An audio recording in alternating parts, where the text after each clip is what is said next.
just, yeah. We're good. We're ready to Better. get started. All righty. So, hi everyone. This is Indiana Disability Justice, Paving Towards an Inclusive World, Disability Inclusive Infrastructure. Today is actually the first time that we host a webinar in both Spanish and English. And so in el espíritu del pueblo, we are setting a precedent in 2023 to try to host as many multilingual and multicultural spaces in Indiana, because as we all can recognize, disability justice recognizes no borders, recognizes no languages, and recognizes no nationalities. And it's time that, especially in the Midwest and onward, that we are including people of different backgrounds and whatnot, and knowing that Latinos are one of the biggest minority populations in the US, it's time that we start facilitating in both Spanish and English. So I'm really excited to be doing that today.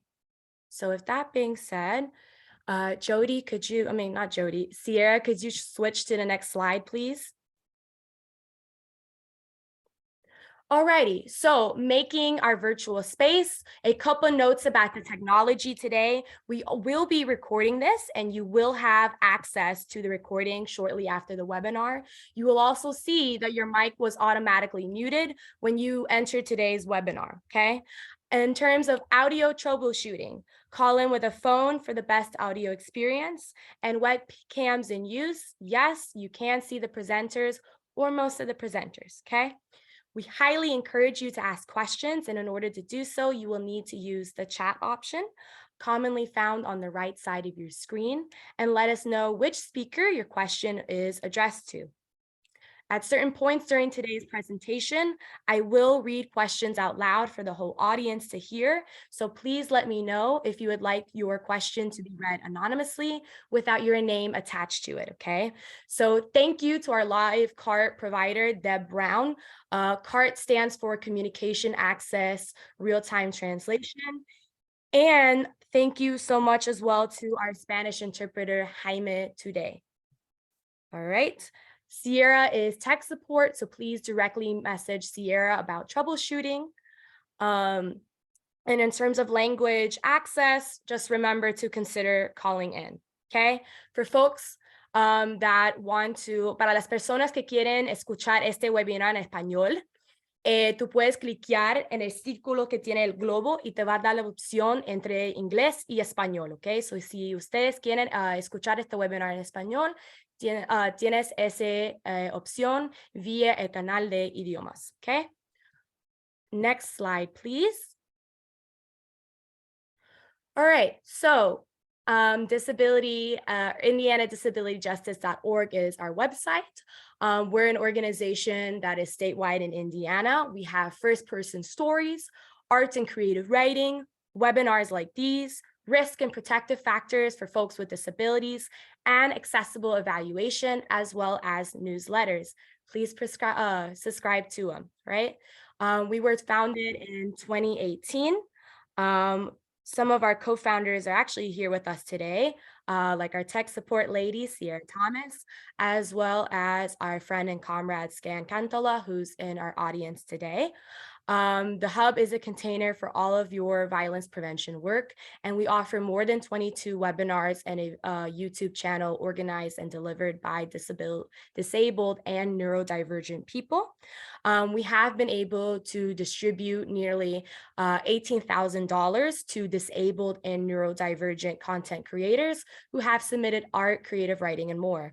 If you sign up for our newsletter, you will have access to content curated from the Hub, along with resources from our favorite disability justice powerhouses, okay? We also offer free accessible evaluation, including the Sidewalks to Sexual Violence Prevention Guide to Social Inclusion with adults with cognitive and different disabilities as well. We also just released an organizational evaluation tool and invite you to join this process as a private process or with a growing learning community, okay?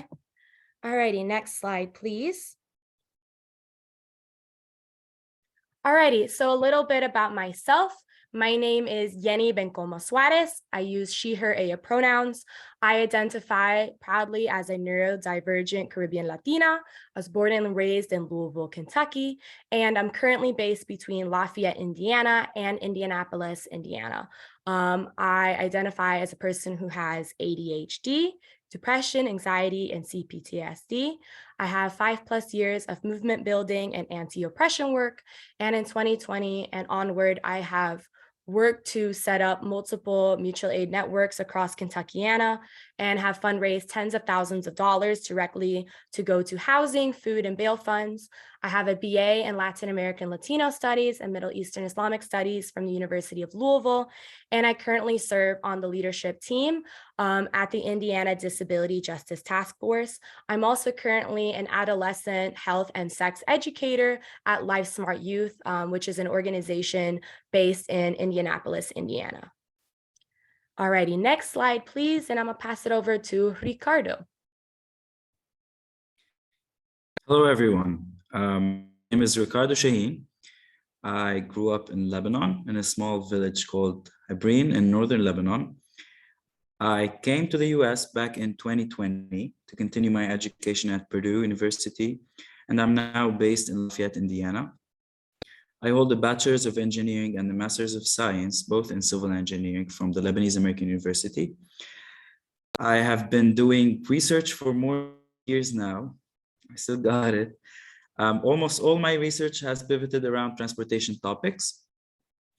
I have worked in the past alongside psychology professors to detect the influence of psychology on well-being, on the probability of passing a yellow light, for example.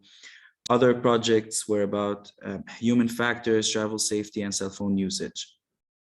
And before moving to the US, I also worked for a while as a consultant for a new proposed public transit system, also in Lebanon. Right now, I am working towards completing my PhD at Purdue in transportation engineering. My research work involves investigating whether shared mobility, especially in emerging services such as Uber, bike sharing, and e-scooter sharing, have positive impact on transportation system and equity in general. I try to stay active. I was the president of a student chapter of the Institute of Transportation Engineers, and we were able to win as a board the Best Student Chapter Award last summer on an international scale. I will now hand it over to, before, I am thankful for Yanni for reaching out and making the seminar happen. I hope you like what we will present. So I will now hand it over to Jody to introduce herself.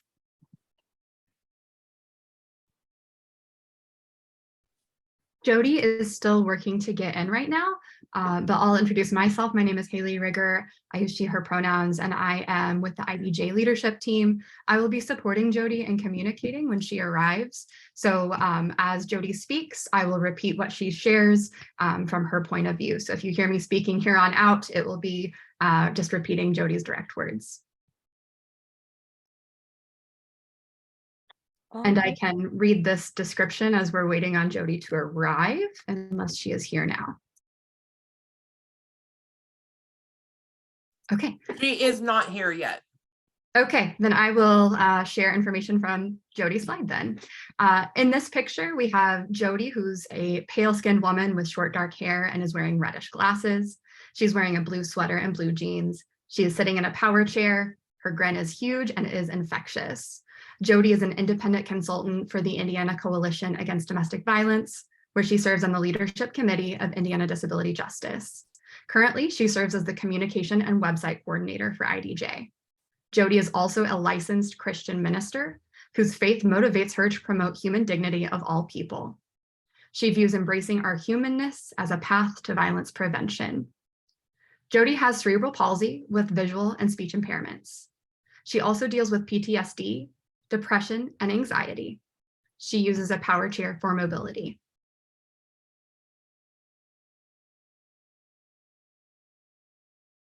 Alrighty, next slide, please. Alrighty, so for today's land acknowledgement, it's really important to recognize that we live in a nation state that is built on stolen land. So for today's acknowledgement, acknowledging that Indiana is built upon and near the ancestral homelands of many Indigenous people, we honor and appreciate the Potawatomi people, the Lenape people, the Mound Builders, Miami people, Pinkakashaw, Shawnee, and Wea people who are the original Indigenous caretakers of this land, many of whom continue to serve as land caretakers and protectors. So next slide, please.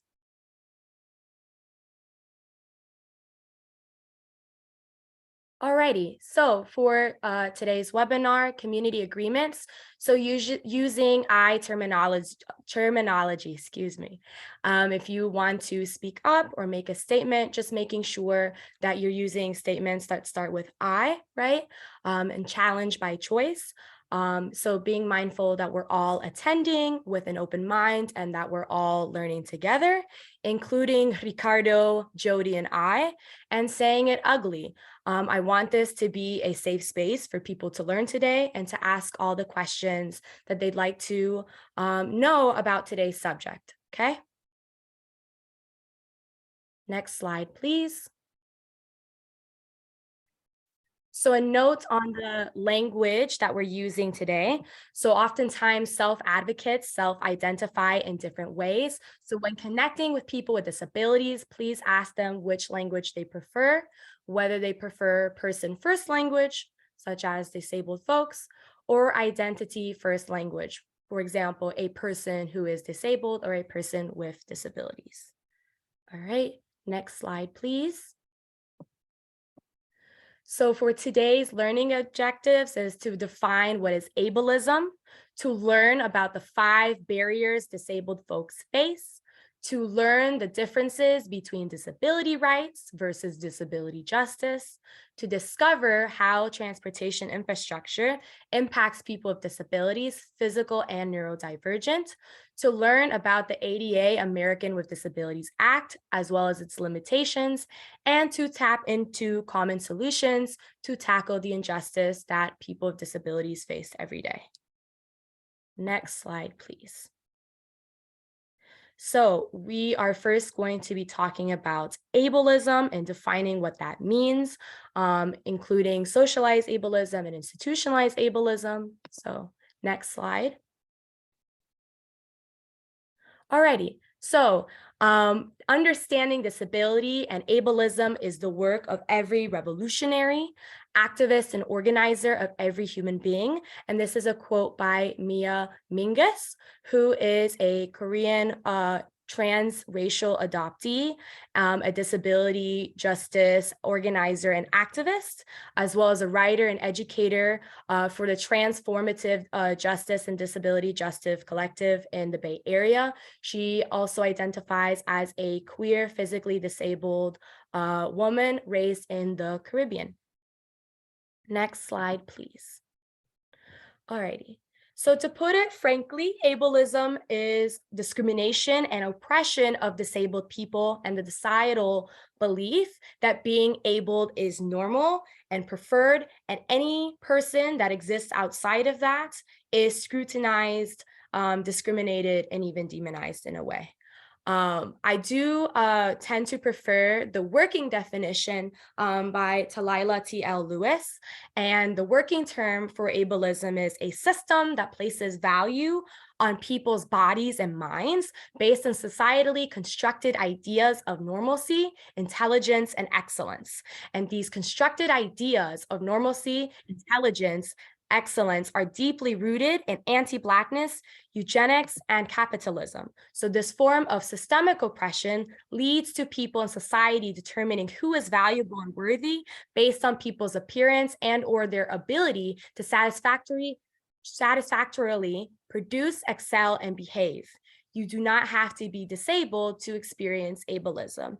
And what I interpret from the last piece of this working definition is that there are many people who experience ableism without actively identifying as a person who is disabled or a person who has disabilities, okay? So even though a person does not openly identify as such, they can still experience oppression and a devaluation of their minds and their bodies, okay? So just being mindful of that is really important. Next slide, please. So some everyday examples of institutional ableism can look like both intentional and unintentional, okay? So examples of intentional institutional ableism is disabled children, for example, are segregated from able-bodied and neurotypical students at school, whether that is a person who is autistic or a student in a wheelchair. Managed care decisions made by insurance companies actively limit resources for disabled folks as a means to maximize profits at the expense of their quality of life, as well as a lack of accessibility or assistive technology that enables disabled people to fully participate, whether that's in local government meetings, committees, at their workplace, their union, so on and so forth. Examples of unintentional institutional ableism are class trips that are planned without checking if the destinations are accessible for students with disabilities, as well as opposing universal health care that actively jeopardizes disabled folks' access to healthcare benefits, as well as the focus on privatizing services based on for-profit directly puts disabled folk at risk of losing programs that support them. Next slide, please. All right, so how ableism and racism are connected, okay? Racism and ableism are often thought of parallel systems of oppression that work separately to perpetuate social hierarchy. Not only does this erase what disabled Black, Indigenous, people of color experience, but it fails to interrogate how race is pathologized in order to create racism, and that the state is ultimately responsible for creating environments in which so much hostility is around that disability is inevitable. Ableism will always exist if racism exists because it's a tool of racism and it creates societal barriers for people of color, okay? The concept of disability has also been used to justify discrimination against other groups by attributing a disability to them. So racial stereotypes can often affect how psychiatrists assess clients of their so-called dangerousness, okay? Next slide, please. So this is just a continuation as to how we're exploring the ways that ableism and racism are connected. So environmental injustice, such as elevated lead levels in air pollution, can lead to increased prevalence of intellectual disabilities and asthma in communities of color, as well as systemic racism can lead to underdiagnosis and misdiagnosis of disabilities for Black students, and disability diagnosis is sometimes used to segregate BIPOC or Black, Indigenous, people of color students as well, right? Hence the school to prison pipeline, right? Which disproportionately harms students of color, putting them directly in contact with the juvenile legal system, that by the time they're an adult, they already have a criminal record and are more likely to be incarcerated in the long term. As well as our healthcare system has a history of racism, including eugenics, and structural racism is present throughout a physical and mental health care systems today. These structural inequalities can lead to lower access and quality of care for disabled BIPOC people. Next slide, please. All right, so poverty and police violence, how is that also interconnected with ableism and racism? 1/5 of the United States' 61 million disabled folks are Black, Indigenous, and people of color, and are among some of the most marginalized communities in the US. Racial inequalities and economic stability, education, and employment grows deeper when disability is an added factor. Just 1/4 of Black Americans with disabilities have jobs, an unemployment rate that's at least 10% lower than for white, Latinx, and Asian American disabled people. The government permits this super exploitation while also banning disabled people who receive government support from saving more than $2,000 total. This cap actively keeps disabled people in poverty and in economically vulnerable positions. Right? So from 2016 and onward, organizers, protesters have fought against police violence that disproportionately impacts Black people, and disability justice activists have been raising awareness around the intersections of ableism and state violence, the ways that capitalism, racism, and ableism pushes more than a half of disabled people into long-term poverty, increasing the chances of violent police encounters. Black and Latino people with disabilities are also significantly more likely to have been arrested by age 28 than their white counterparts. 1/3 to 1/2 of police killings in the United States involves disabled folks. Sandra Bland, who was 28, had epilepsy and depression and was found hanged in a jail cell in Texas after being arrested for an alleged lane change violation. Eric Gardner, who was 43, had asthma, diabetes, and a heart condition and died after the New York Police Department officer put him in a chokehold while arresting him for allegedly selling cigarettes without tax stamps. Freddie Gray, who was 25, had a developmental disability due to being exposed to lead at an early age and died from a severe spinal injury after police officers reportedly gave him a rough ride, quote unquote, in the back of a police van. So these kinds of encounters and unfortunately fatalities from police violence can also result in acquired disabilities, shootings, beatings, tasings, high-speed chases that can also trigger physical impairments, blindness, depression, anxiety, and psychological trauma. During residential raids, cops can often use stun grenades that also cause these disabilities and other injuries as well. Next slide, please. All right, so disability and transportation, which is what we'll primarily be exploring today in today's webinar. 15 million people have difficulty getting adequate transportation services, and people with disabilities represent 40% of this number. 560,000 people do not leave home as a result of transportation difficulties. So people with disabilities may become increasingly isolated and fail to experience various aspects of life. So that's how someone who has physical disabilities can also experience eventually anxiety and depression as well, right?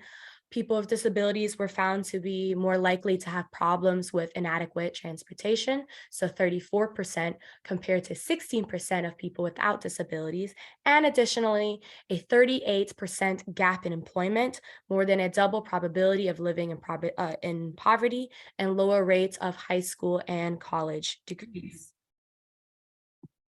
This percentage has continued to rise over the 20 years of study. Next slide, please. All right, so numbers in Indiana.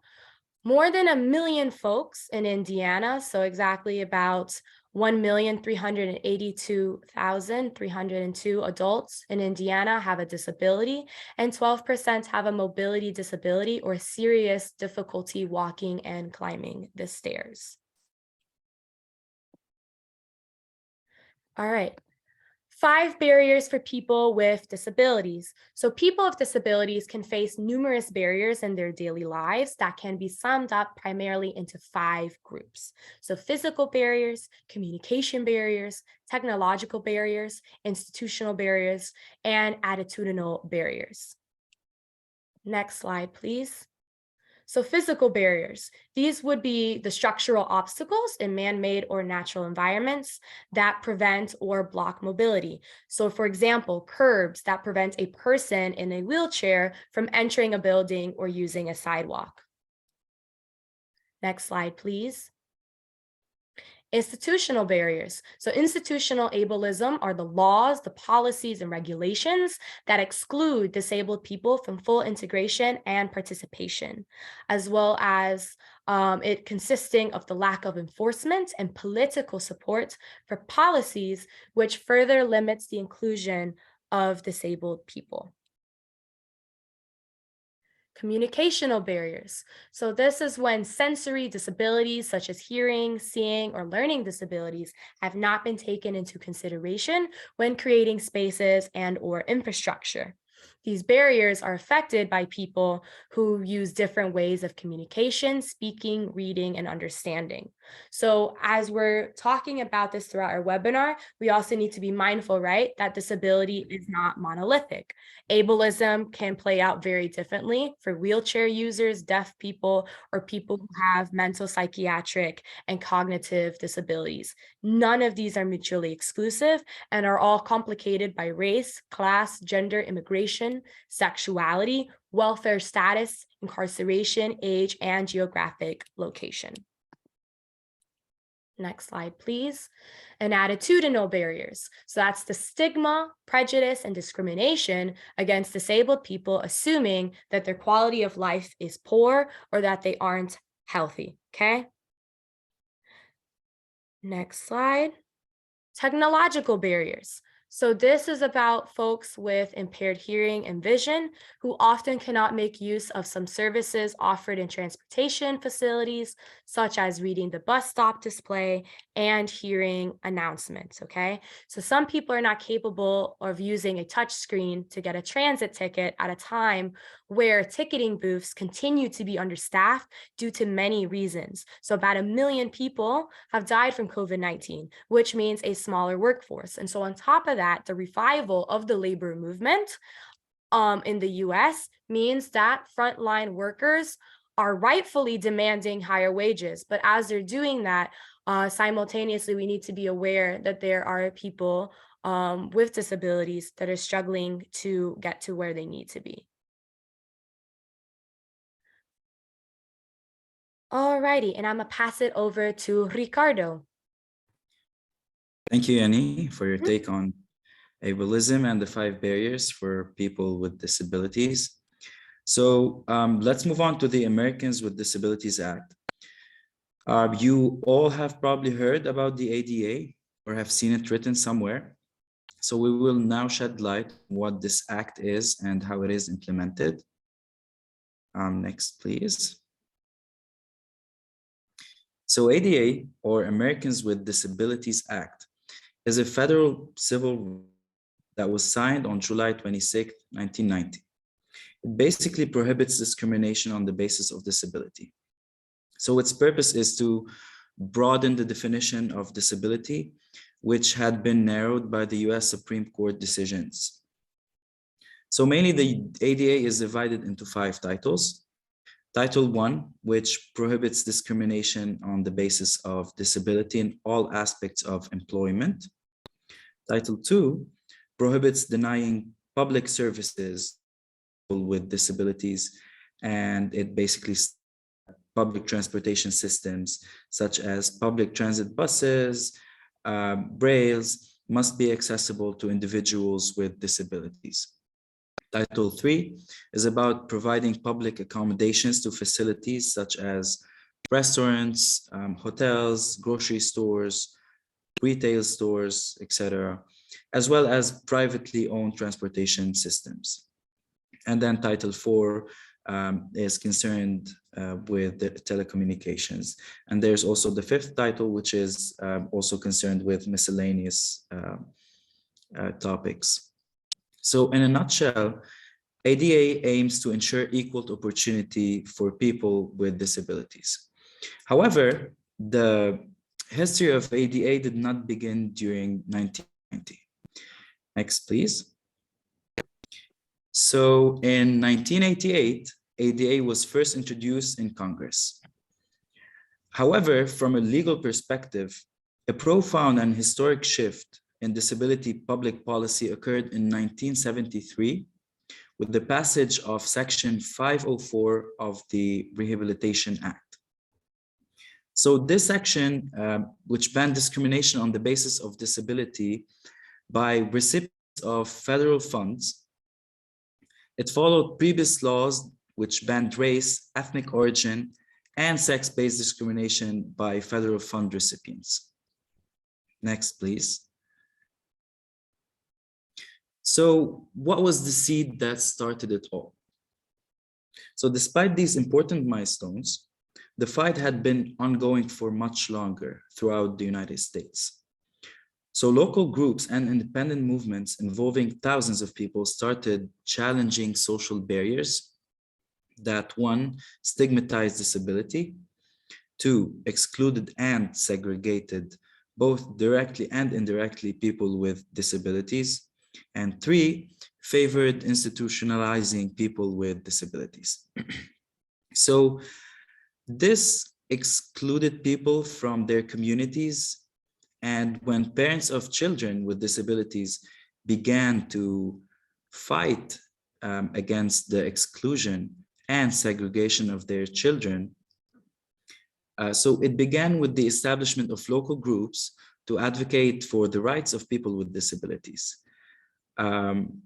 It also began with the establishment of independent living movement, which challenged the notion that people with disabilities needed to be institutionalized, and which fought for and provided services for these people to live in the community. So in a nutshell, the ADA owes its birthright not only to one person or any few, but to many thousands of people who make up the disability rights movement. People who have worked for years, organizing and attending protests, drafting legislations, speaking, getting arrested, and doing whatever they could for a cause that they believed in. Next slide, please. So now that we have the bill, so that's great. We have a bill now. Everything is going to work well. We don't need to organize movements and protests. We can really see that disabled people are often part of the society. They are more integrated. A lot of accommodations are provided. You notice ramps, signs everywhere. Because we have now an act which has several titles denoting the right of people with disabilities, we might feel that this long haul has ended and that the fight is over because there's now a law that can protect the people with disabilities and ensure that they have their rights. However, what about the violations of these rights? And do they happen? We're talking 2022 now. Next slide, please. So we're gonna briefly go over how ADA is implemented, and I'm gonna focus more on the transportation side, which is the side that I'm more knowledgeable in. So ADA is mandated by the federal law, but its application and enforcement heavily relies on the work of certain agencies and organizations on all federal, state, and local levels. So if we're talking transportation, for instance, how do we make sure ADA is well applied to ensure transportation accessibility, for example? What we do usually is that we count on state agencies to establish what we call transition plans and assess their implementation of ADA. So the transportation agency in Indiana is the INDOT, Indiana Department of Transportation. They establish or develop a transition plan, and this plan is used and applied in all counties. Next slide, please. So you can see to the right, this is the cover page of the INDOT transition plan. So the plan describes basically how INDOT as an agency implements federal and state accessibility requirement into its policies and programs. And the way it offers funds to cities, to villages, so they can go and tell them, okay, well, do you need funding? Okay, we can match what you are willing to pay for to build something if you are willing to implement or embed ADA requirements in this building, for instance. So if they're building, for example, a ramp or a public facility, and they have $100,000, so NDOT can offer twice this amount, or they can match it with another 100,000 if this facility is abiding by the ADA requirements. So this document kind of enlists all the requirements in it for their plan and what to apply and how to deal with the local communities.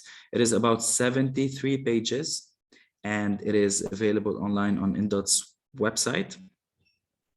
So now, having talked about all the requirements, I will move to give some examples of ADA's implementations on our roads and what we see in our daily lives. Thank you.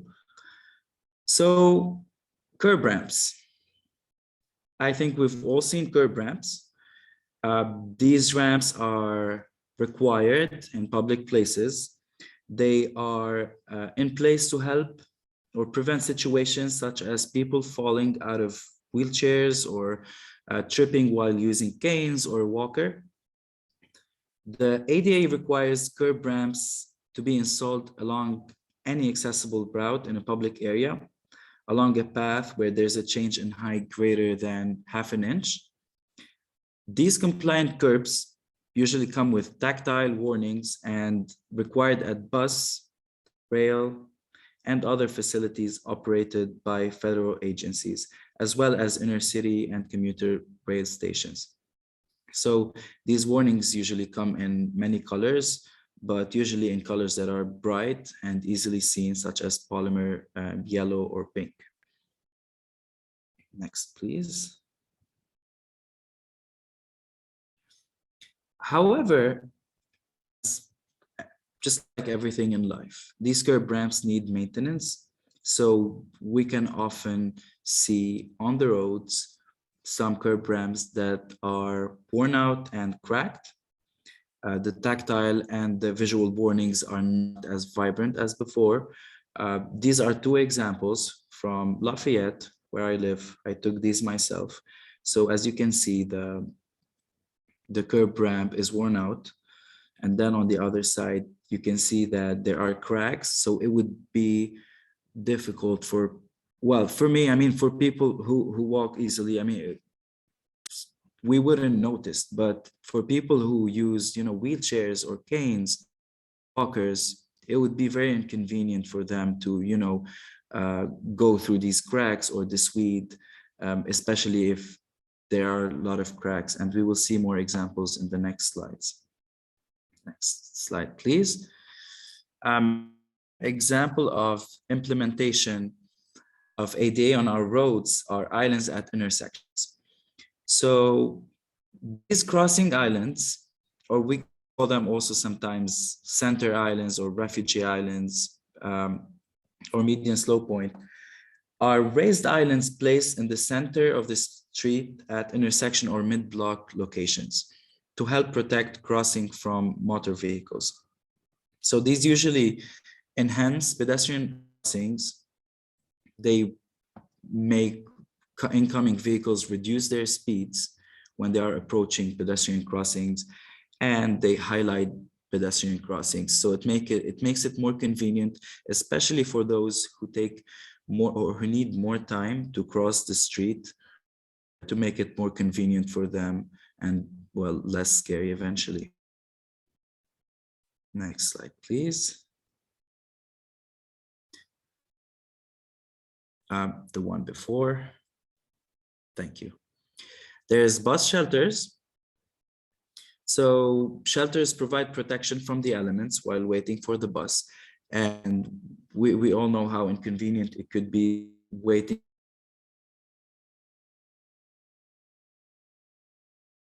Did he freeze or is it So, just mine? can you hear me? Yeah, you froze for a second. I just wanted to make sure, but I think you're good now. Go for it. Okay, I'm sorry. So what I was saying is that uh, waiting for a bus itself can be sometimes a hassle, let alone for a disabled person. So for a disabled person to walk to a bus stop and have to wait at a bus stop, it would be exhaustive by itself, having to wait, especially when the weather is bad. So these shelters are supposed to provide protection from the elements. The decision, however, to install these shelters is typically based upon passenger volumes. So if someone resides in a place where there isn't much volume for the bus or much demand for public transport, they might not have such shelters. Also, bus stops are usually marked with signs indicating to passengers where the bus will stop. This is crucial for people with disabilities because it helps them, because it might be already hard to identify where the bus will stop, and two steps might be hard to take. So one would want to know where the bus will exactly stop so that the ride will be as smooth as possible. Next slide, please. We move next to pedestrian signals. So accessible pedestrian signals, APS, they revolutionized the mobility of blind and visually impaired people. They are installed upon request also along a specific route of travel for a particular individual. They annually help 12 million blind and visually impaired Americans safely cross the street. Among them, 1 million people are legally blind. So these APS usually also provide vibrotactile walk indicators with an arrow installed on the push button. Blind and visually impaired pedestrians activate the push button to trigger this APS. Next slide, please. And we move on to the most crucial element, which is sidewalks, because without sidewalks, we cannot walk anywhere. There are also requirements set by the ADA for sidewalks. These are like among the most common areas that can pose great challenges and dangers to the blind, to anyone in a wheelchair, or to anyone using crutches if they're not accessible. So sidewalks and curb ramps need to be made also with compliance to ADA standards. They have a minimum width. The surface texture should be firm and slip resistant. They need to have a maximum slope, less than 1:20, and a level surface. So one of the most important, and I cannot stress this enough, elements is for the sidewalks not to have cracks, because I repeat, if someone was just walking or strolling, it would be very easy and you wouldn't notice the cracks. But if someone is walking with their canes or with in their wheelchair, that would be the challenge when they see a crack. Next slide, please, and I'll show you some examples of that. So these are considered as trip hazards, these examples. So we are showing now concrete sidewalk full of cracks and gravel. This is also an example from next where I live. These are trip hazards and are huge legal liabilities. So it's best to repair sidewalk cracks immediately. They will grow more and more after each winter, and it'll become more problematic. So this is where I say it would be very inconvenient for someone with a wheelchair or a cane or a walker to walk. It's almost impossible to work, especially in a bad weather. Next slide, please. So where do these problems arise from? well, we can ramble and nag a lot about non-inclusiveness or non-inclusive selection of the projects, but that's the reality. So projects often target specific areas, and that's why we see some examples of bad implementations and bad maintenance of these ADA required elements on our streets. We need self-evaluation plans. So agencies need to form some inventories, and they need to keep some records of what they have maintained or what they have built in the past, and they need to, you know, keep going and making sure that these are still fit to be used. And then enforcement of the titles and reachability and accessibility of public meetings. So this is also very important. We're going to talk in details about public meetings and the accessibility. So what happens usually is that city governments often do not conduct thorough self-evaluations of their current facilities or policies or programs to determine what changes are necessary to meet the ADA's requirement, and do not develop transition plans to implement these changes. So luckily, INDOT does have a transition plan.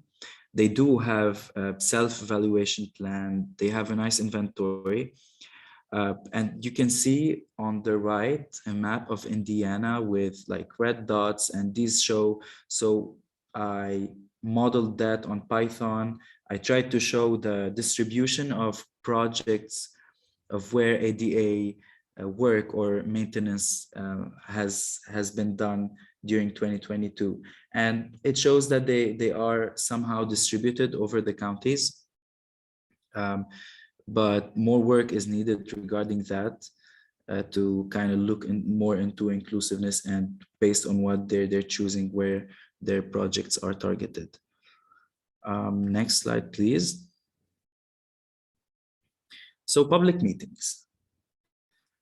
So the ADA transition plan has a one page about public involvement. On the surface, it looks like they covered all bases, addressing hurdles and issues with people being able to be part of these hearings. So let's see how. Next slide, please. So in their plan, they address the issue of COVID-19. I'm gonna read the yellow highlighted excerpts. So use of virtual public meetings and outreach over the internet was expanded and continues. NDOT continues to recognize that not all residents have internet access.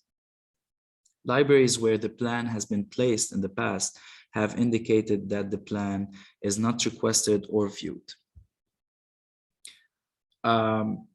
So this shows that they have been paying attention to the COVID-19 requirements. They don't want to put the population at risk. So they switched their public meetings to become virtual. However, many more considerations are needed whenever we are shifting things, especially public hearings or public meetings towards a virtual setup. So could you go to the next slide, please? So there are many articles on the internet talking about the considerations that are needed, especially when moving towards an online format, especially for public meetings, because these meetings hold like a big importance. So on the surface, this online format may sound more inclusive of disabled people, but the reachability is still a major issue. So the first step before holding the public hearing is through making sure people actually know how to go about it and have the resources to be involved, which is not the case for people from certain communities and background. So these links below talk about how people that do show up to these meetings are overall whiter and wealthier. On the other hand, many governments are familiar with ADA-related considerations that must be taken for in-person public meetings. So, for instance, wheelchair access to meeting rooms, accommodations for service animals, ushers or guides to help convey information to those with vision impairments, and also sign language interpreters for deaf audience members. These are all common considerations for in-person public meeting events. But when those meetings move online, however, many governments forget to translate those same ideas to meet the needs of those in their digital audience who require more assistance to view, to join the meeting at first or participate in the meetings. So most of these articles talk about that, and they shed light about this huge hurdle. Next slide, please.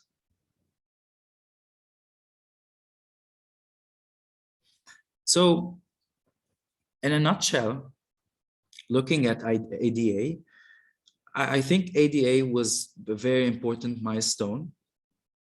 However, many disabled Americans say that while the ADA guaranteed them rights, it did little to address the historical inequities that have long pushed them to the margins of society.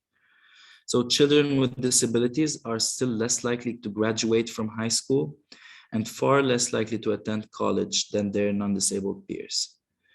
They are also disciplined more often in educational settings and overrepresented in the criminal justice system, as also Yanni mentioned in the ableism part, where prisons are rarely set up to accommodate their needs.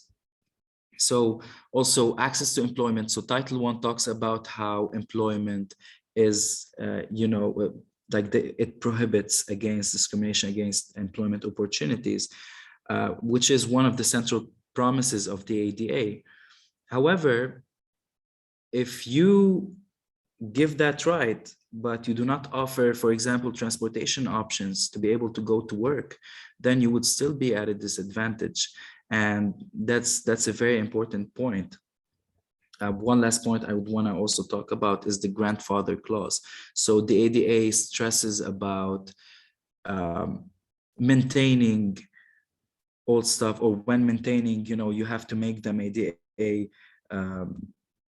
compliant, or when you are building something new, you have to make it ADA compliant. However, with stuff or facilities that are in place already, not so much enforcement is done about these, and they always cite the grandfather clause as a reason why these facilities aren't updated to comply with ADA. So I will move it. Oh, and then there's this document that I liked on the internet. It's called Sharing the Dream. Is ADA accommodating all?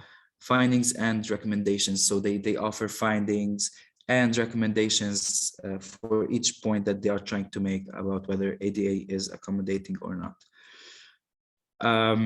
So now I'll hand it back to Jody so I will let her talk about her specific experience with that. Jody, the floor is yours. Jody, you're still muted.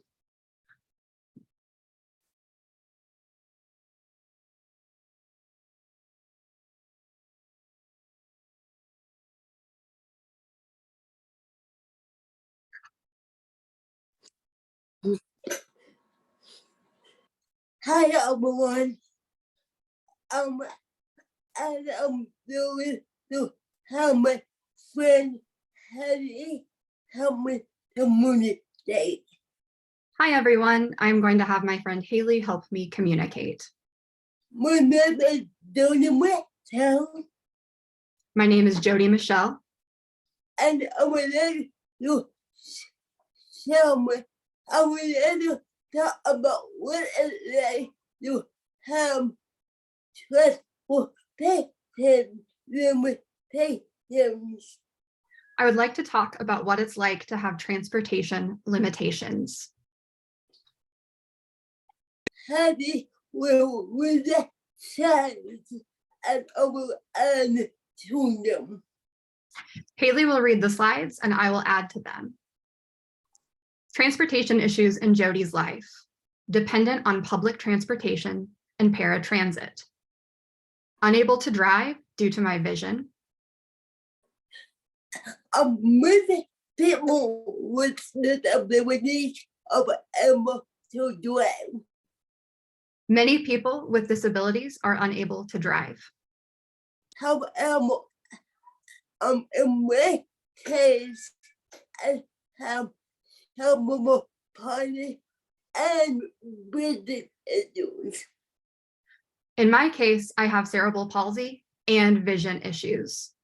So because of the so I'm not able to drive, but because I have so many disabilities. So I am unable to drive because I have so many disabilities. Yes.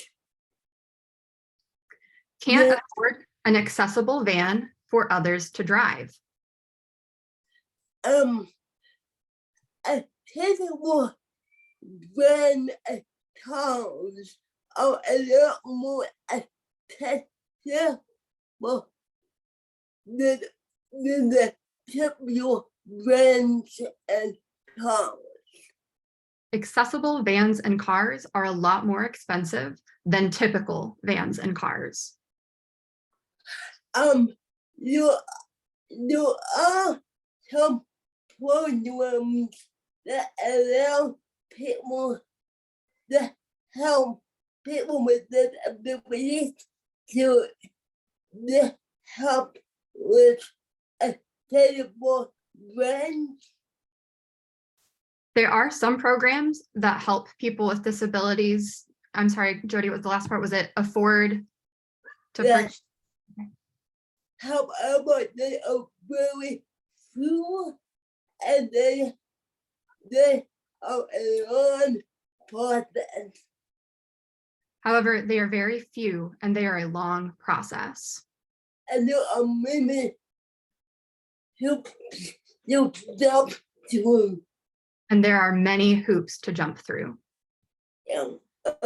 Next.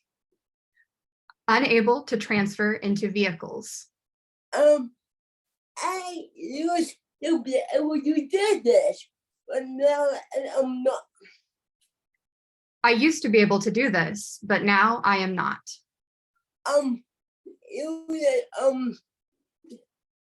Do this for people who are dependent on the wheelchairs. For people who are dependent on, what was that last part, Jody? On the wheelchairs. On the wheelchairs. On the wheelchairs. I'm missing it, I'm sorry. Sierra or Sky? For On their people- wheelchairs. Thank you. So for people who are dependent on their wheelchairs And unable to transfer. are unable to transfer, And this is a big thing to other people with other kinds of disabilities. I'm sorry, one more time, Jody, I have some background noise.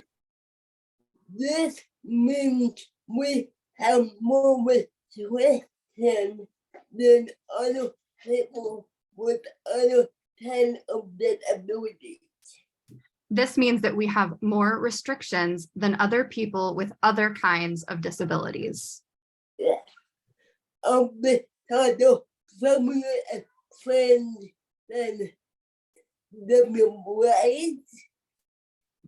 Because family and friends And the rights. can't give them rides. They can.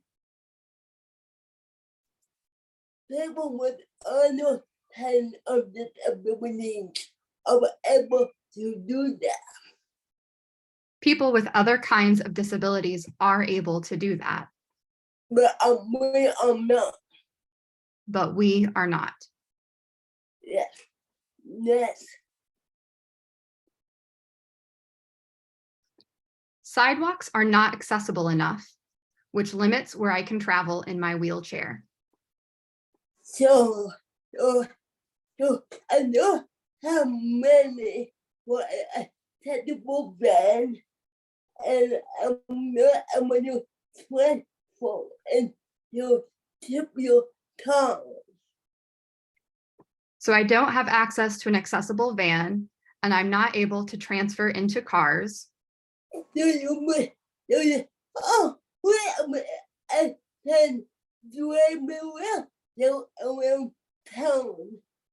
So you may think, oh, wait a minute, I could drive my wheelchair around town. And that would be great. And that would be great. However, sidewalks suck. However, sidewalks suck. Yeah. And I'm not able to do that either. And I'm not able to do that either. Next. Cabs and Ubers in my town aren't wheelchair accessible.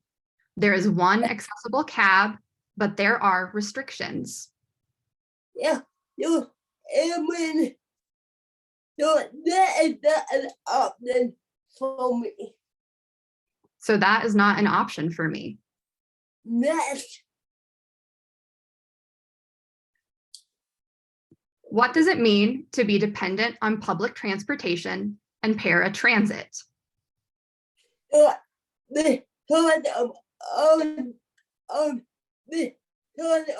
on the reason that talk about, and I'm dependent on public transportation and public transit. Because of all the reasons I just talked about, I am dependent on public transportation and paratransit. And that's what it means for my life. And this is what it means for my life. Must plan trips the day before. I have to I have to plan the day. I have to plan my life the day before. I have to plan my life the day before. So that means if Hattie coming up with it, hey, do you want to do out for a movie? I might be able to do that. So if Haley were to call me and say, hey, Jody, do you want to go out for a movie? I wouldn't be able to do that. And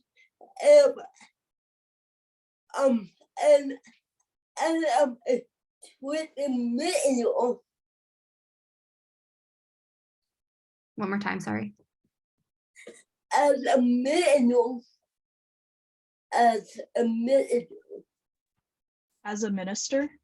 Yeah, this is a big problem for me.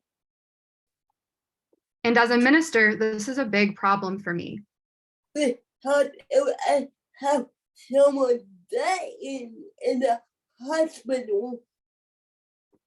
Because if I have someone that is in the hospital. And then I'm dying that moment. And they are dying that moment. I'm gonna have to have one of the other patrons visit them and plan on myself. I would have to have one of the other ministers Visit them for them. Visit them. Video, yes. Yes. And can me visit them.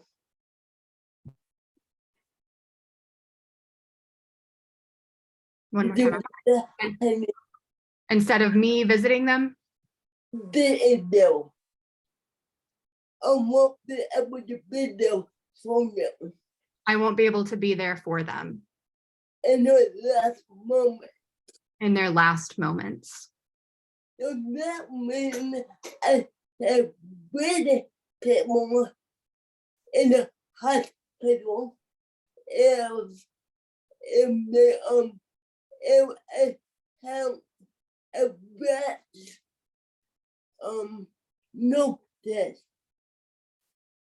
That means I can visit people in the hospital if I have advanced notice. And that okay, but I really enjoy visiting with people as they transition. And that's okay, but I really enjoy being there for people as they transition. That's Plenty of waiting. oh my goodness. You I will have a doctor appointment. Oh my goodness. I might have a doctor's appointment. And it will take me 4 hours. And it will take me 4 hours. 1 hour from the appointment. And Wow. the other 3 hours waiting for transportation. 1 hour for the appointment and the other 3 hours waiting for transportation. And to get down and to drop me up. To get there and to drop me off. In my town, In my town, it takes about 15 minutes to get across town. it takes about 15 minutes to get across town. But that's people idea how much it takes to use public transportation and public transit. So that gives you an idea how much it takes to use public transportation and paratransit. Yeah. And that so that means I have less time for my life. So that means I have less time for my life For work.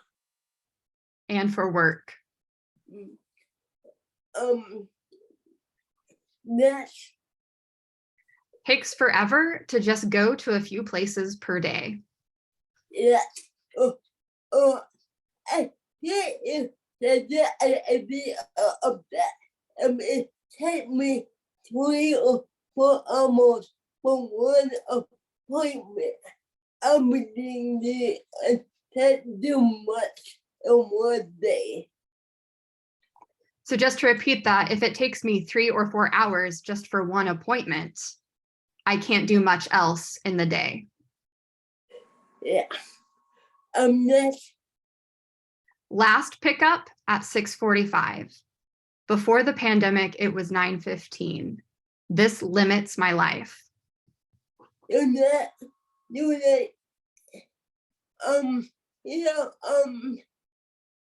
I enjoy being a night owl. I enjoy being a night owl. And even at 9:15, it's not very late.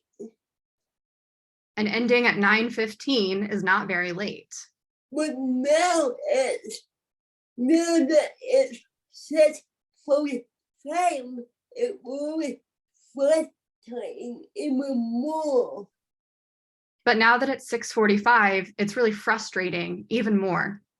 We are now missing out on community meetings. Because now I'm missing out on community meetings. I'm missing out having dinner with friends I'm missing out having dinner with friends. and and we- and I'm missing out on other things because it's so pretty early. And I'm missing out on other things because it's so freaking early. Yeah, we have a curfew. Really? First, we have a curfew. It feels like we have a Curfew. curfew. Yeah, and people don't even realize what a big deal that is. And people don't even realize what a big deal that is. Yeah. Are there any more on this time? There's two more. Can't travel out of the city. This Yeah. limits my opportunity. Yeah. You that and in the consultant I am an independent consultant. and you have no limit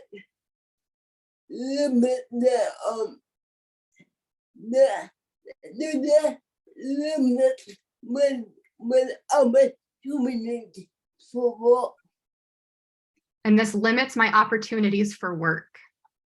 My family live town. I'm not able to do medium. My family lives out of town, and I'm not able to go visit them. And that will be hard because I miss my family and they are only an hour away. And that's really hard because I miss my family and they're only an hour away. And if you know me, I'm a mama girl. And if you know me, I'm a mama's girl. I'm a mom and I'm going to do anything anymore. And my mom is unable to drive anymore. So that what do we do? What we do is we Zoom. So then what do we do? Well, what we do is we Zoom. And that is so awesome, but it's not the same. And that is so awesome, but it's not the same. Yeah, next.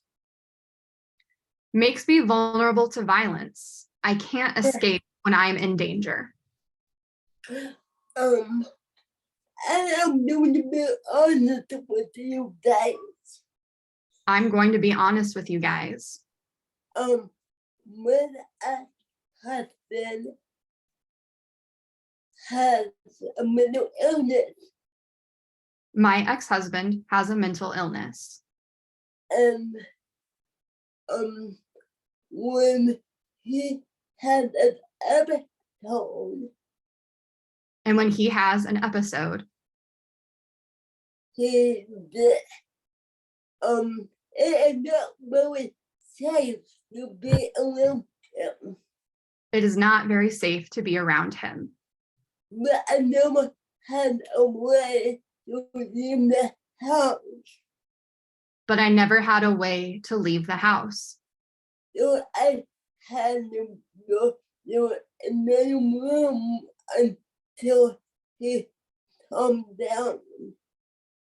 So I had to go to another room until he calmed down. And it would have been so much better if I had an opportunity to go visit a friend or go to the mall for a couple of hours. And it would have had so much value if I could go visit a friend or go to the mall for a couple of hours. By the way, with us husband is a good guy. By the way, my ex-husband is a good guy. that's because he has other tones. Just because he has or had episodes. No, it was more the illness than him. It was more the illness than him. Yeah. Example, you said that because so often we make because we are about preventing violence. So I just wanted to say that because we are about preventing violence And did that. at IDJ. And that means helping the put a twist on that the needs met. And that means helping people get their needs met. And in the US, well, we no put a lot of money into mental health. And in the US, we don't put a lot of money into mental health. Oh, you thank you for letting me get off track. Thank you for letting me get off track. Yeah. And thank you for allowing me to show me with you. And thank you for allowing me to share my story with you. Lily, Thank you so much, Jody, for sharing your impactful story and the things that you go through every day. And girl, you know me, I'm neurodivergent. I welcome any and every time someone wants to go quote unquote off track. Just yeah, really care yeah. for those things of rigidity. That's what I love about IDJ. I just want to drop it to folks though that we are hitting close to time. However, we will be going over time. For those of you that need to leave exactly at 2:30, we will have a recording in both Spanish and English. So just want to put that out there, okay? And yes, Alka, you're very right in dropping that in the chat. Jody, it was very powerful, and we are all uplifting you through this journey. So I will pass it back to Ricardo. Thank you so much, Jody. Sending you love. So thank you for giving us a concrete example of how hard it is, or it can be for a person with disability to move around and run the simplest errands, or also be physically present during important moments for people they love. So as Jody said, public transportation usage has many barriers. I picked a reference that enlists them all, and also like in details where alongside all the types of disabilities that are associated with each inconvenience. So and we cannot stress enough on that, as Jody mentioned as well, sidewalks are often inaccessible.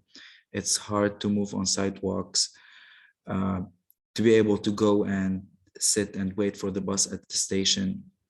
It could be also, so extremely cold weather could be also very inconvenient, especially for people with severe asthma, for example. It could be also difficult to walk a quarter mile at least to reach the nearest stop.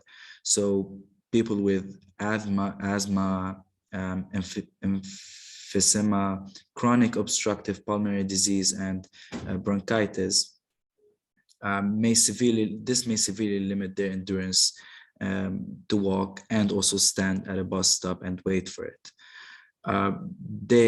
It could be also difficult to follow directions for an unfamiliar path or travel. They could have an inability to stand and wait for the transit vehicle, especially if there aren't any shelters. Also, there could be a possibility of getting lost, especially for those suffering from early dementia. It may impair their following directions for an unfamiliar path of travel. So they might, it might risk becoming disoriented while riding the bus as well. So a study, next slide, please. So a nationwide study or a survey of people, so they went and surveyed people from all across the US about barriers to accessing public transportation. They found out that more than 60% reported having problems using transit service. Around 65.5% of these individuals also noted issues that prevented them from using public transportation as much as needed. And also some of these barriers Jody enlisted, such as the narrow schedule, not allowing them to go late at night, for example, or during weekends. And finally, nearly 50% indicated not feeling like having the same access to public transportation as others in the community. And also that's very prevalent. Next slide, please. So from these participants who reported using a fixed route public transportation in the past 12 months, they were queried about the impact of problems with access to public transit on their participation in 5 community activities. So these 5 main community activities are mostly used in national travel surveys and in the transportation domain. So we ask about these 5 main activities, which are work, school, healthcare, running errands, socializing or recreation, and spontaneous activities or recreational activities. And we found out, next slide, please, that in many aspects, we can find that some people are at a disadvantage when using public transportation. So rural individuals with disabilities experience more frequent problems for engaging in socializing or recreational activities. So especially activities that bond them with their communities. When it comes to race, non-white participants reported more frequent problems getting to work or school, which is, well, one of the essential life demands. And also Latino and Latina or Spanish origin reported problems getting to all 5 types of activities. When it comes to income, individuals with lower income had also significantly more problems using public transit for 4 of the 5 community activities. And finally, when it comes to gender, female individuals with disabilities reported experiencing reduced access as compared to males, accessing all 5 community activities. So this shows that despite the efforts that are laid by the ADA and the Rehabilitation Act, which is meant to ensure that individuals with disabilities would not be excluded from participation in any program or activity which is publicly funded, there are still significant challenges, underlying challenges facing these individuals as they interact with their communities. So when they experience more difficulty accessing their transportation, and they have as well an increased reliance on public transportation, this risks their involvement in community and their sense of belonging into the community. Next slide, please. So this moves the barriers and problems into rural areas, which also we slightly shed light on rural areas. So this paper says the ability to own or drive an automobile shapes rural residents' quality of life. I also cannot stress this enough, but this also applies to almost all of the US. The ability to own or drive an automobile shapes not only the rural residents' quality of life, it shapes the quality of life in general, because having a car, gives you a major advantage over someone who does not. So The US is heavily dependent on private automobiles for individual travel, so almost 88.5% depend on their cars. People rarely live in walking distance to their activity sites and thus need other modes of transportation. That this specifically applies to rural areas. And finally, rural areas frequently lack other alternatives.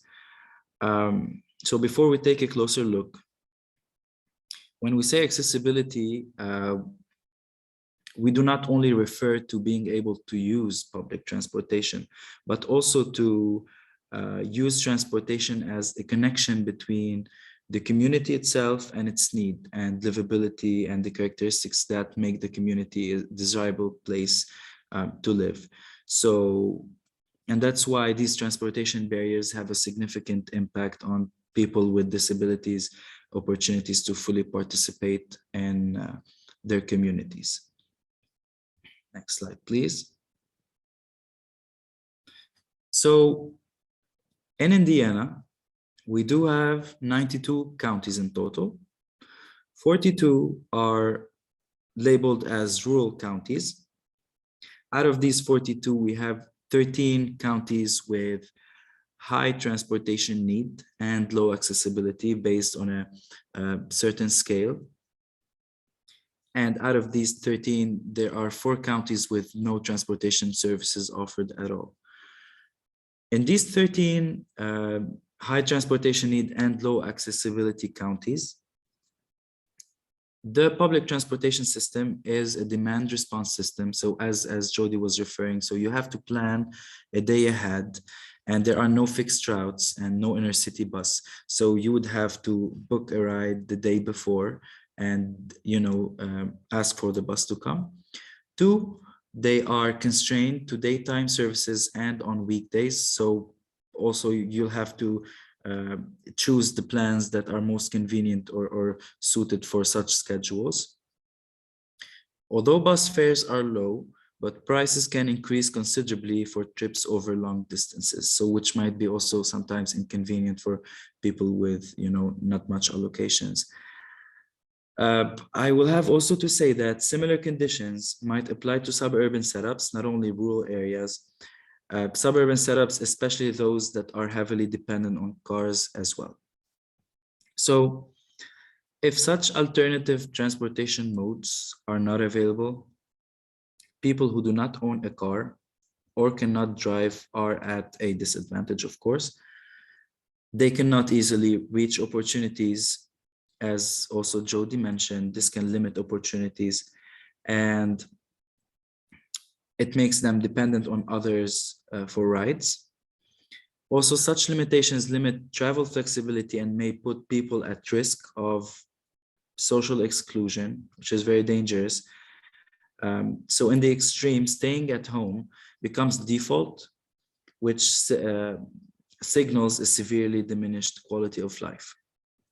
And that's what a mismanagement of public transportation does for disabled people, especially for non-urban areas. I will hand it to Jenny to share with us some of her experience in the domain as well. Alrighty. All right, so could we change the slide, please?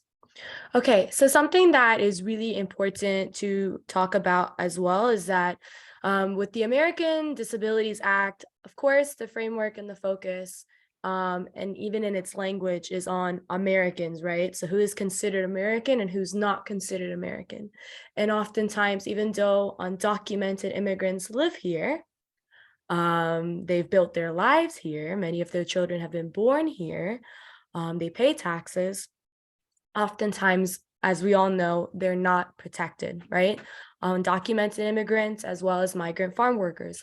And so the barriers become compounded when disability intersects with being an undocumented immigrant, right? There are about 100,000 undocumented immigrants living in Indiana. However, it is currently illegal to obtain a license if you're undocumented, However, nearly half of the agricultural workforce in the United States is undocumented.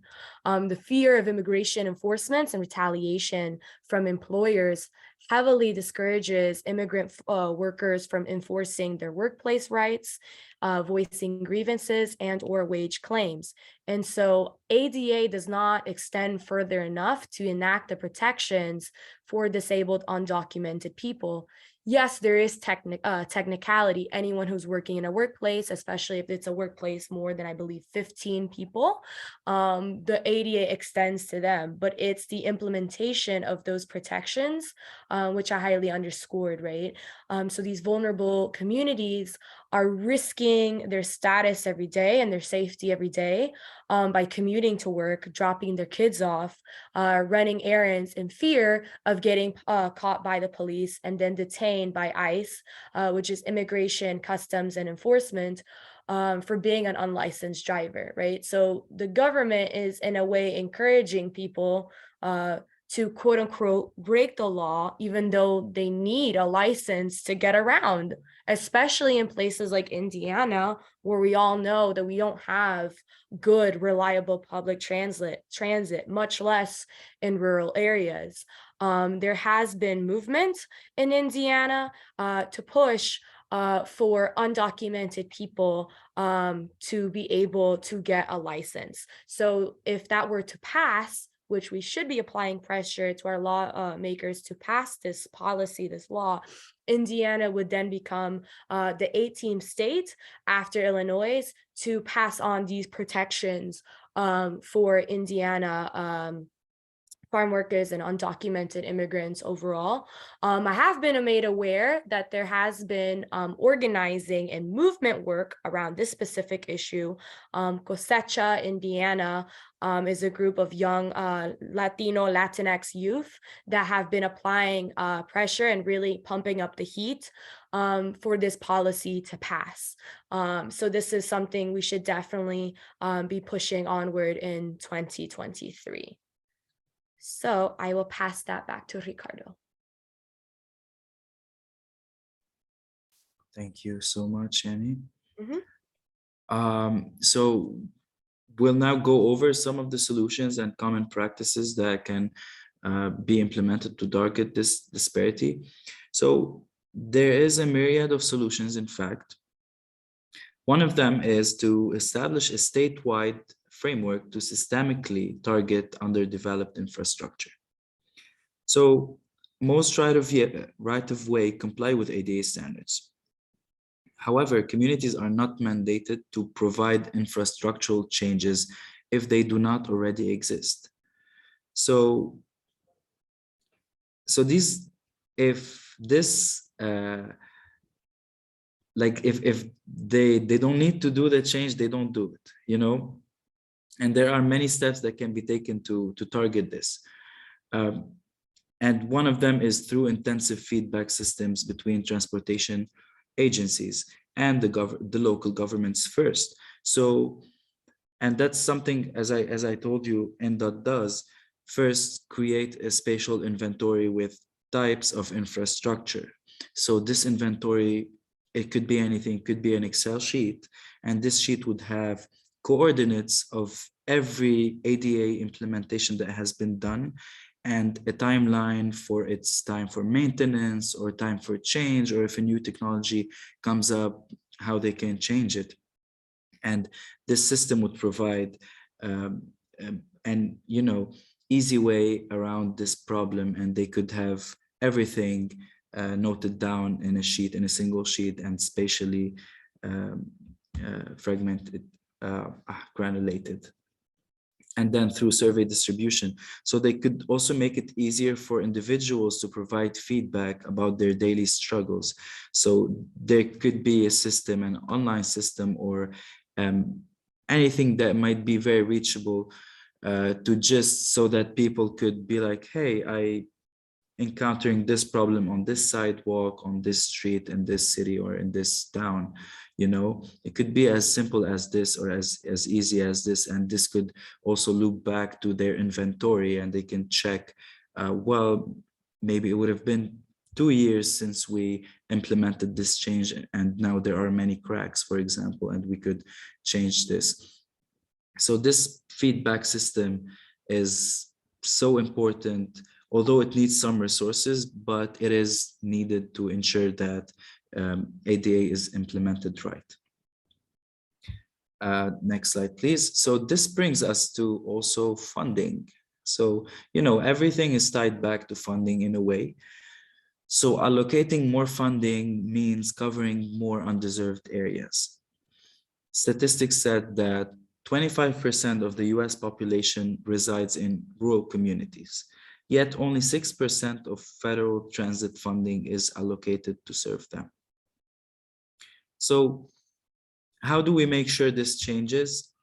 This can change by reauthorizing existing mandates or establishing also new ones. So we'll have also to fight or push for this. Mandates like ADA, the Rehabilitation Act, Social Security Act, 5310, 11, 17, and 16. So this would ensure closer coordination between local governments and agencies, better distribution of responsibilities. It would be clear of who's in charge of this and who's in charge of that, and then smoother implementation of these changes. And lastly, being up to date with the latest breakthrough and solutions. So talking about that, next slide, please. So I chose to put two kind of innovative solutions targeting these problems that we're talking about. And since it relates also to the research, although I have to also say that there's the way is still so long to reach what we want to reach when implementing these solutions. So ride hailing is one of these solutions. And when I say ride hailing, I'm talking about Uber or Lyft or any type of hailing. So these services are used often in cities when traditional public transportation is unavailable, which may improve the ability of individuals with disabilities to complete unplanned and spontaneous events. So we've been hearing about a series of partnerships between ride-hailing and paratransit companies. For example, Uber and MV Transportation, which is a paratransit company. So through this partnership, Uber added hundreds of wheelchair accessible vehicles, they call them WAVs, to its platform across 8 markets. So you can find WAVs in Boston, Chicago, DC, Las Vegas, Toronto, San Francisco, and New York City. They also, I think there's one with the Dallas Area Rapid Transit, DART. It launched its rider assistance program with Spare. So this also involves the use of both dedicated vehicles and Lyft. It's also serving people for a small fee, which is, I think, $2 per guest. In the end, well, this is still new, it's implemented, and if there is a type of mandate that can really enforce this and, veer it towards the benefit of people with disabilities, that would be a great idea. However, also cost might be one of the barriers about that. And the second solution is autonomous vehicles. So I don't know if you've heard a lot about autonomous vehicles. This is a hot topic in transportation now. Everyone is making studies, making surveys, asking people what they feel about having autonomous vehicles in the future. And these vehicles might be also, might offer a promising future for people with disabilities. So they could help remove some of the barriers that people with disabilities face. So they are seen as more affordable than other forms of on-demand transit, such as Uber, Lyft, and in some cases, transit fares. So some studies have found that they are safer alternatives for certain people, especially those with low vision and older people with longer reaction times. So those unable to drive also, can have the option of sitting in their car and just moving around. And it offers convenient seating designs, hopefully that meet the needs of people with disabilities. And that's something we will mention next in our next slide. So next slide, please. Also, more benefits are that these autonomous vehicles could cover more ground than public transit and other transportation systems. So the fact that they do not require a driver allows them to be shareable. So now we can talk about also shared autonomous vehicles. So you could, for example, deploy 4 autonomous vehicles in the rural areas, and these 4 autonomous vehicles could serve people who cannot drive in these areas, and you don't need a driver. You don't need to have a fixed schedule because you're not paying a person to, drive this car. This car is driving itself. So this could be one of the solutions in rural areas as well. And it is also eventually more efficient and better for the environment, because most of them are going to be hopefully electrical cars. However, to make sure that autonomous vehicles are implemented the right way, the federal government, state agencies, as well as cities regulators all need to bear the responsibility to ensure the smooth introduction of inclusive AVs. So the federal government responsibility comes into play when developing vehicle design requirements and setting safety standards that ensure disability equity. So they could, for example, enforce ADA requirements for AV ride sharing, or the way the car is designed, like from the minimal details to the big picture, from the ramps or the door size, how the doors open, everything that can help as much as they can the people with disabilities. And then the states should regulate vehicle operation, including licensing, insurance requirements, and traffic laws. They also need to make this to ensure equity for disabled passengers. And finally, cities regulate the roads. They should regulate the road and traffic laws as well in their jurisdictions, and can take steps to improve the AV accessibility by regulating ramp access, by providing all the needed elements from sidewalks to islands to what we talked about, shelters for people with disabilities to be able to make use of autonomous vehicles. So when we are talking about autonomous vehicles, the future might be a bit far, but if we prepare well for it, and if we anticipate it well, it could be very promising. It could offer a solution for people who are unable to drive or who have access difficulties to transit, and it could be promising for those people. I will hand it over to Yenny.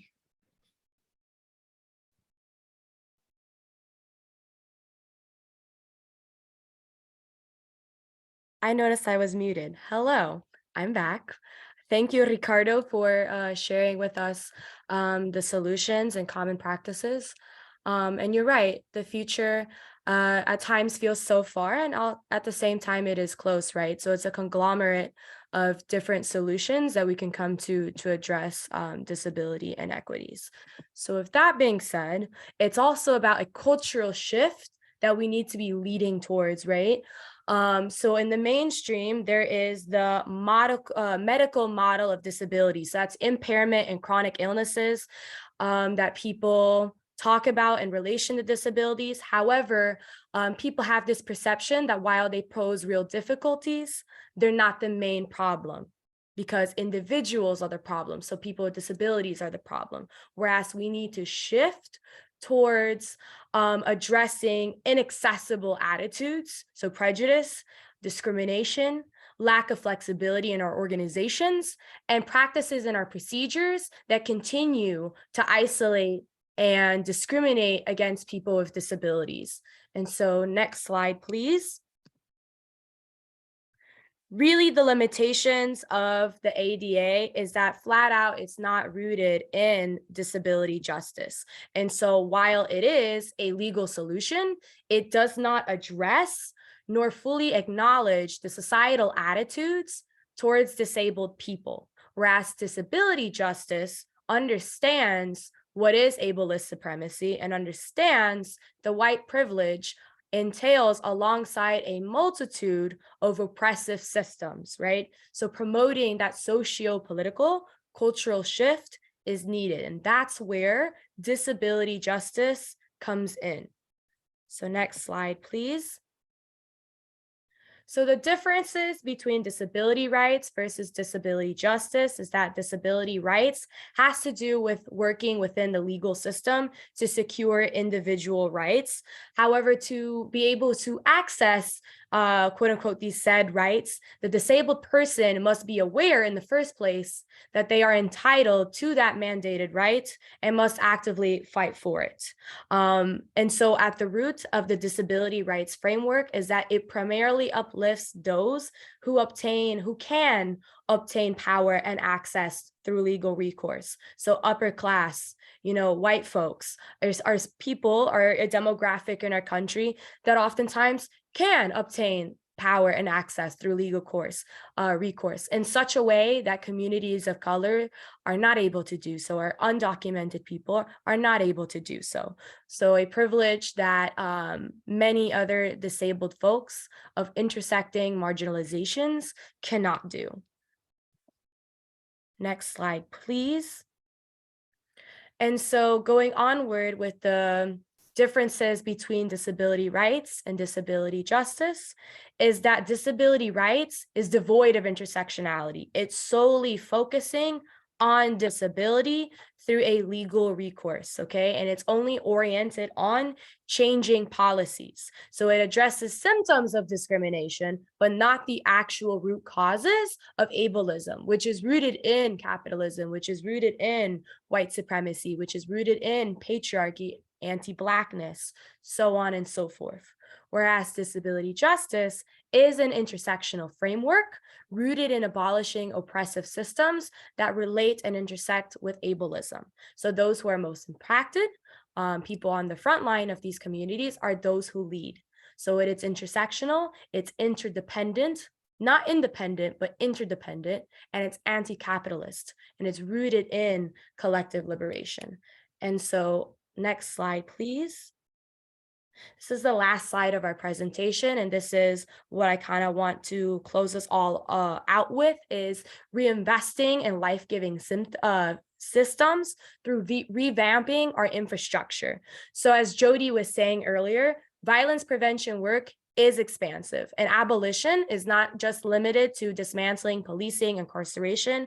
At its core, abolition is widely focusing on reimagining new systems rooted in 21st century social, economic, and human rights through normalizing and sustaining new life practices in which prisons, policing, and other systems that continue to oppress, isolate, and stigmatize other people are no longer conceivable ideas or solutions to our social problems.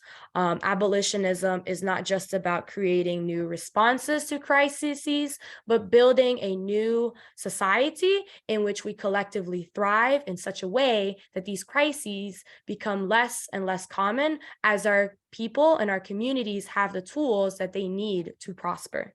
So centering the needs, ideas, and testimonies of intersectionally oppressed and marginalized people in order to create the life-affirming systems that we need, desire, and deserve.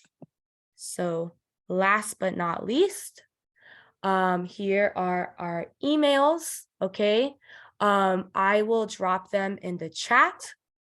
And also funding for this webinar was made possible in part by this CDC, Centers for Disease Control and Prevention, as well as the Indiana Department of Health. And the views expressed in these written materials or publications do not necessarily reflect the official policies of the Department of Health, Human Services, nor does the mention of trade names, commercial practices, or organizations imply endorsement by the government. All right. Thank you all so much for attending, and thank you so much for being patient today as we took up more of your time. We really appreciate everyone showing up today and listening and asking questions and whatnot. And so I will be dropping the emails in the chat. And I also want to give a huge thank you to Ricardo and Jody for working on this project with me. I really enjoyed working with you both and presenting with you both.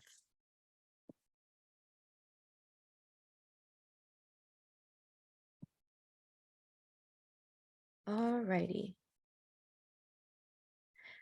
Are there any questions you all